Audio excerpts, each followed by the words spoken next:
Olá pessoal, tudo bem com vocês? Estamos aqui de volta para mais um comentário bíblico, né? Vamos aqui discorrer um assunto hoje bastante interessante. Hoje eu quero trazer para nós aqui um comentário, eu quero trazer aqui uma esclaração se, na verdade, somos filhos de Deus ou não.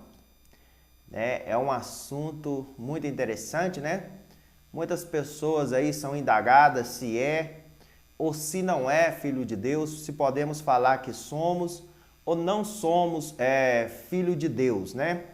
E é sobre isto que eu quero falar aqui nesse vídeo. Se você gostou do tema, fica comigo aí até o final. Desde já eu quero agradecer a você que é inscrito no meu canal, Deus abençoe a sua vida. Quero pedir você que não é inscrito, se inscreva aí no meu canal, né? Deixa aí o seu like, deixa aí o seu comentário, para que Deus continue abençoando a sua vida, né? Mas sem perca de tempos, vamos lá ao assunto nosso aqui de hoje, né? Eu quero ler aqui por base o Evangelho de João, capítulo 1, versículo 12, né? Vamos lá.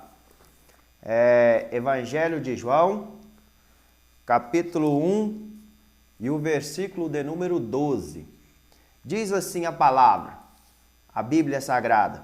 Se você quiser acompanhar aí, depois você pode ler aí na sua casa, se você tiver uma Bíblia aí. Está escrito assim, ó.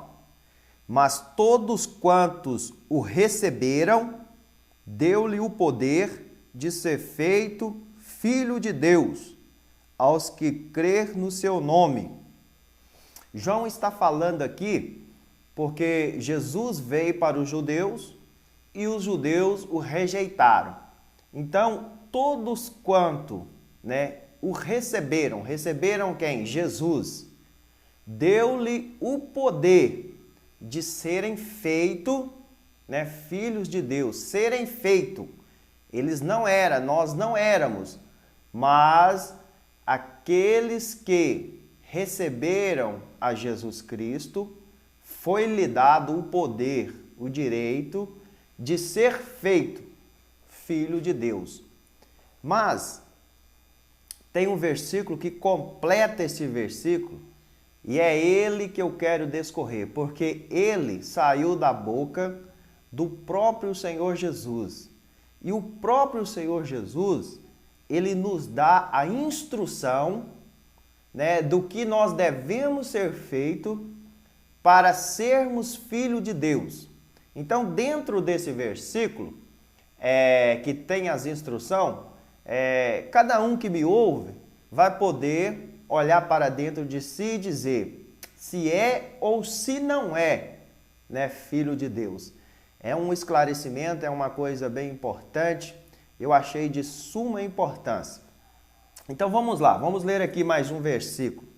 Vamos lá em Mateus agora, Evangelho, segundo escreveu o evangelista Mateus, Mateus, capítulo 5. Mateus, capítulo 5. O capítulo 5 de Mateus é o capítulo ali que Jesus fala sobre o Sermão da Montanha. O sermão mais esclarecedor que Jesus deu foi o Sermão da Montanha. E o Sermão da Montanha é o sermão aonde Jesus ele ratifica as verdades, Jesus no Sermão da Montanha ele usa muito a expressão: ouviste o que foi dito pelos antigos? Eu, porém, vos digo, Então Jesus usa muito essa expressão. É onde Jesus ratifica as suas verdades, é onde Jesus coloca ali muitos pontos definitivos. Inclusive, no final desse sermão aqui, no final do discurso do Sermão da Montanha, os discípulos que estavam com Jesus, eles questionaram: Senhor, duro é este discurso, quem o poderá ouvir? Porque foi o discurso que Jesus colocou, podemos dizer assim, os pingos nos i, Jesus esclareceu muita coisa aqui no Sermão da Montanha. E são coisas claras. Inclusive, essa questão de sermos ou não sermos filhos de Deus. Pois bem, olha o que está escrito aqui no Evangelho, segundo escreveu o evangelista Mateus, capítulo 5 e o versículo de número 44. Essas palavras saíram diretamente dos lábios do Senhor Jesus. Está escrito assim, ó. Eu vou começar no versículo 43 para vocês entenderem o que eu estou falando, que Jesus falou retificando as verdades do Antigo Testamento. Olha o versículo 43. Ouviste o que foi dito, amarás o teu próximo e aborrecerás o teu inimigo. Agora, olha o que Jesus fala no 44. Eu, Jesus, porém vos digo, amai os vossos inimigos, bendizei os que vos maldizem, fazei bem aos que vos odeiam, e orai pelos que vos maltrata e vos persegue, para que sejais filho do Pai que estais nos céus. Está vendo aqui a resposta? Foi por isso que no final desse sermão, no final do discurso, os discípulos perguntou: Senhor, duro é esse discurso, hein? Quem o poderás ouvir? Porque aqui Jesus foi claro, né? Foi o próprio Jesus, ele deixou aqui a resposta. Ele diz assim, ó, amai os vossos inimigos. Olha a ordenança de Jesus. Isso aqui é ordenância para ser filho de Deus. Para nós termos o título, ou usufruir do título, ser filho de Deus, nós temos que praticar essas condições aqui, ordenada por Jesus, no capítulo 5 do evangelho dele que escreveu Mateus. Então ele diz aqui, ó, amai os vossos inimigos, bendizei os que vos maldizem, fazei bem aos que vos odeiam, orai pelos que vos maltrata e vos persegue. Se nós fizermos, né, essas 4 ordenâncias de Jesus aqui, aí sim nós podemos dizer, não, eu sou filho de Deus. Se nós não enquadrarmos aqui nessas ordenâncias de Jesus, então nós não estamos enquadrados naquilo que requer para ser chamado filho de Deus. Porque aqui a Bíblia é bem direta. O Senhor Jesus foi bem direto, né? Olha lá o que diz lá, está escrito. Ele termina o versículo 44 e começa o capítulo 45 dizendo, porque para que sejais filhos de Deus.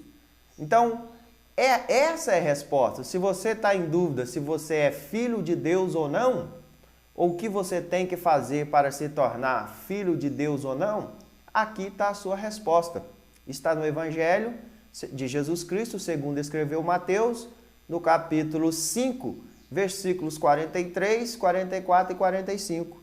Né? Jesus, dando o seu sermão, ele ensinando para os seus discípulos, para aquela multidão que estava ali, ele falou, amai os vossos inimigos, bendizei os que vos maldizem, fazei bem aos que vos odeiam, orai pelos que vos maltrata e vos persegue, para que sejais filhos de Deus, né?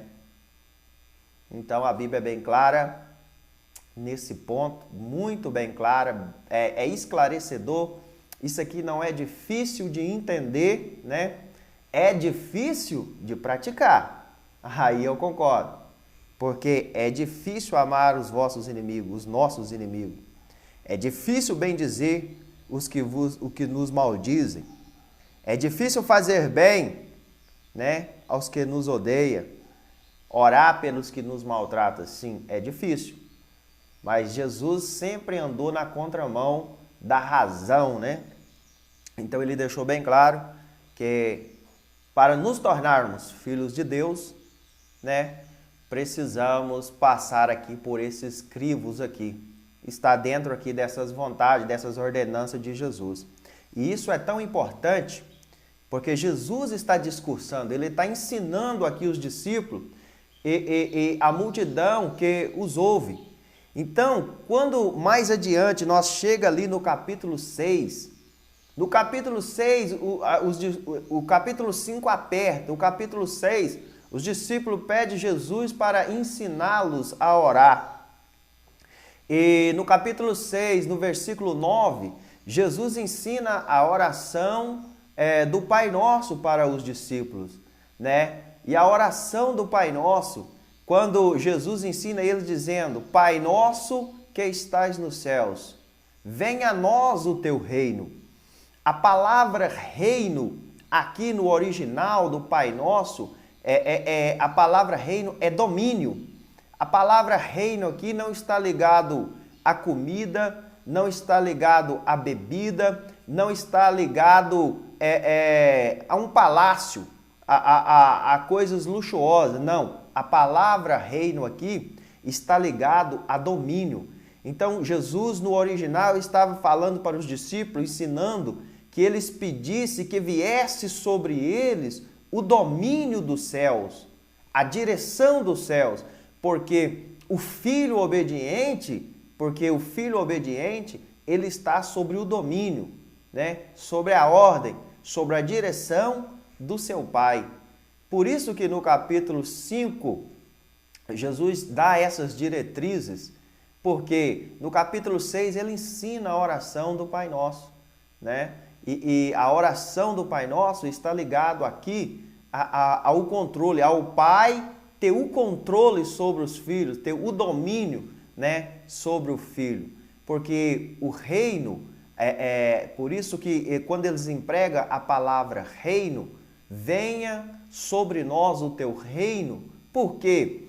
Porque nos tempos antigos, aqui, o rei ele dominava, né? Quem estava sobre o domínio, por exemplo, quem estava sobre o domínio de Roma, estava sobre o controle do rei de Roma, né? Domínio fala, reino fala de controle, de domínio, fala de liderança. Esta é o sentido original da palavra reino, né? Empregado aqui no Pai Nosso. Por quê? Porque Jesus veio para buscar e salvar os que se havia perdido. Jesus veio trazer amor. Inclusive, quando Jesus nasce, né, é anunciado que é chegado boas novas e de salvação. Então está ligado sobre isso aí, sobre um controle. Então é muito importante nós entendermos, ler calmamente, né, a Bíblia Sagrada. Nós estamos aqui diante de um versículo bem esclarecedor a respeito de sermos filhos de Deus ou não, né? E aqui Jesus colocou 4 crivos, né? 4 atitudes que nós devemos tomar. Então, se nós lermos esse versículo 44, nós mesmos somos capazes de nos dizer se somos filhos de Deus ou não. Então, eu vou ler aqui mais uma vez para ficar bem claro para você entender. Jesus está dizendo que para ser filho de Deus, nós precisamos amar os nossos inimigos. Jesus está dizendo que para ser filho de Deus, precisamos bendizer os que nos maldizem. Jesus está dizendo que para sermos filho de Deus, precisamos fazer bem aos que nos odeiam e orar pelos que nos maltratam e para que nos perseguem. Fazendo isso, nós somos filhos de Deus e podemos orar com consciência tranquila a oração do Pai Nosso, que começa chamando Deus de Pai, né? Só assim nós podemos exercer o nosso direito de filho de Deus, né? Isso é a Bíblia. É a Bíblia que nos diz, né? Você pode ler aí a hora que você quiser, né? A hora que você quiser, você pode ler, você pode esclarecer, né? Não sou eu que estou aqui inventando, mas é Jesus que esclareceu essa dúvida, né, para nós aqui no Evangelho dele, segundo escreveu aqui o evangelista São Mateus, no capítulo 5, versículo 43, 44 e 45. Vou ler mais uma vez para nós podermos encerrar aqui o nosso assunto. Está assim, ó: ouviste o que foi dito, amarás o teu próximo e aborrecerás o teu inimigo. Eu, porém, vos digo, amai os vossos inimigos, bendizei os que vos maldizem, fazei bem os que vos odeiam, e orai pelos que vos maltrata e vos persegue, para que sejais filho do Pai que estais no céu, porque faz que o sol se levante sobre os maus e bons, e a chuva desça sobre o justo e o injusto. Pois bem, está aí mais um conteúdo esclarecedor que nos aperta, né? Nos aperta. Ser chamados de filho de Deus é bom, mas ter a atitude de filho, aí nos aperta, né? Aí nos aperta. Pois bem, mas para Deus, verdadeiramente, né, para nós sermos reconhecidos lá no céu, para Deus, para que somos filho dele, precisamos ter essas atitudes aqui. Aperta, sim, aperta. Os discípulos também acharam duros, né? Que eles perguntaram: Senhor, quem poderá ouvir esse discurso, né? Mas Jesus precisava esclarecer essas coisas, né, para que a dúvida fosse sanada e diretamente pela boca de Jesus. É por isso que eu disse que o Sermão da Montanha é o sermão que mais ratifica. Foi aonde Jesus ratificou, colocou ali, né, os pingos nos is, esclareceu muitas dúvidas. Eu gosto muito de ler porque isso aqui esclarece, né? Então tá aí para você. Se você tinha a sua dúvida, tomara que ela tenha se esclarecido aqui e que esta palavra possa edificar a sua vida. Deus abençoe a sua vida grandemente. Semana que vem tem mais um vídeo aí. Se você gostou do conteúdo, deixa aí o seu joinha, o seu like. Se você não é inscrito, se inscreva aí no meu canal e ajuda-nos a divulgar a palavra de Deus. E deixa aí o seu comentário, né, o que você achou aqui da explicação aqui da palavra de Deus. Deus abençoe sua vida.